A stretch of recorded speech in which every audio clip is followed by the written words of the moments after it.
2026 বিশ্বকাপের বাকি আর মাত্র 5 মাস। ফুটবলের রাজা বলা হয় যেই দেশটিকে, সেই ব্রাজিলও এখন নিজেদের নবজাগরণের পথে। কাতারের হতাশার পর নতুন এক লক্ষ্য নিয়ে এগিয়ে চলছে 5 বারের বিশ্ব চ্যাম্পিয়নরা। এবার ব্রাজিল দলটা অনেকটাই বদলে গেছে।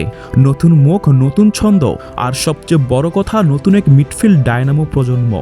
কেননা আধুনিক ফুটবলে মিডফিল্ডাররাই নির্ধারণ করে ম্যাচের ছন্দ, আর ব্রাজিলের ভবিষ্যৎ নির্ভর করছে এই মিডফিল্ড ইউনিটের উপরেই। 2026 বিশ্বকাপে ব্রাজিলের মিডফিল্ডার হিসেবে কে থাকবে এটা নিয়ে অনেকেরই কৌতূহল আছে।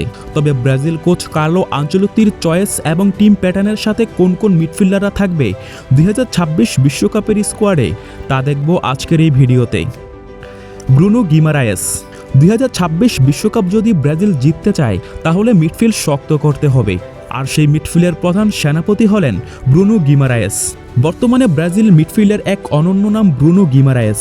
নিউক্যাসল ইউনাইটেডের হয়ে ধারাবাহিক পারফরমেন্স করে নিজেকে প্রমাণ করেছেন বিশ্বসেরা মিডফিল্ডারদের কাতারে। তার পাসিং, ভিশন আর গেম কন্ট্রোলিং ব্রাজিলের টেকটিক্যাল সেটআপে হবে নতুন মূল চাবিকাঠি। 2026 বিশ্বকাপে তার জায়গা এক প্রকার নিশ্চিত। Lucas Paqueta. নেইমারের যুগের শেষভাগ থেকে ব্রাজিল মিডফিল্ডে ক্রিয়েটিভিটির প্রতীক ছিল পাকেতা, একজন প্লেমেকার যিনি মিড থেকে সামনে পাস দেওয়ার পাশাপাশি গোলের সুযোগ তৈরি করতে পারেন যে কোনো সময়। কার্লো আনচেলোত্তি জানেন লুকাস পাকেতাকে ছাড়া ব্রাজিল মিডফিল্ডের মুভমেন্ট অসম্পূর্ণ, তাই 2026 সালে তিনিও থাকবেন সেই স্টার্টিং মিডফিল্ডে। ক্যাসেমিরো। বয়স বাড়লেও অভিজ্ঞতার মূল্য কখনো কমে না। ম্যানচেস্টার ইউনাইটেডের এই মিডফিল্ড জেনারেলকে হয়তো দেখা যাবে 2026 সালের স্কোয়াডে অভিজ্ঞতার প্রতীক হিসেবে। তিনি ব্রাজিলের রক্ষণ আর মিডফিল্ডের মাঝে এক দেওয়ালের মতো ভূমিকা রাখবেন। তবে তার জায়গায় প্রতিদ্বন্দ্বী হিসেবে উঠে আসতে পারে তরুণরা, তাই ফাইনাল স্কোয়াডে তাকে দেখা যাবে কিনা সেটা নির্ভর করে তার ফিটনেসের উপর। Andres Santos. 2004 সালে জন্ম নেওয়া এই তরুণ মিডফিল্ডারকে ব্রাজিলের ভবিষ্যৎ বলে ধরা হয়। ব্রাজিলিয়ান ক্লাব থেকে উঠে এসে চেলসিতে যোগ দিয়েছেন তিনি, এবং অল্প সময়ের মধ্যেই ইউরোপীয় ফুটবলে নিজের জায়গা তৈরি করে নেন।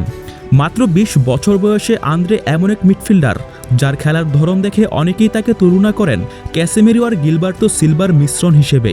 তার পজিশনিং সেন্স, বল কন্ট্রোল আর ট্যাকলিং এক কথায় দুর্দান্ত। যদি কোনো ইনজুরিতে না পড়ে তাহলে নিশ্চিতভাবে আমেরিকার মাটিতে অনুষ্ঠিত 2026 বিশ্বকাপে ব্রাজিলের স্কোয়াডে থাকবেন Andres Santos. Ederson.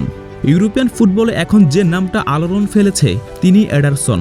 Italian club আতালান্তার এই মিডফিল্ডার গত মৌসুমে ছিলেন দলের সাফল্যের মূল চালিকা শক্তি। শারীরিকভাবে শক্তিশালী, পরিশ্রমী আর টেকনিক্যালি খুবই স্মার্ট একজন খেলোয়াড়।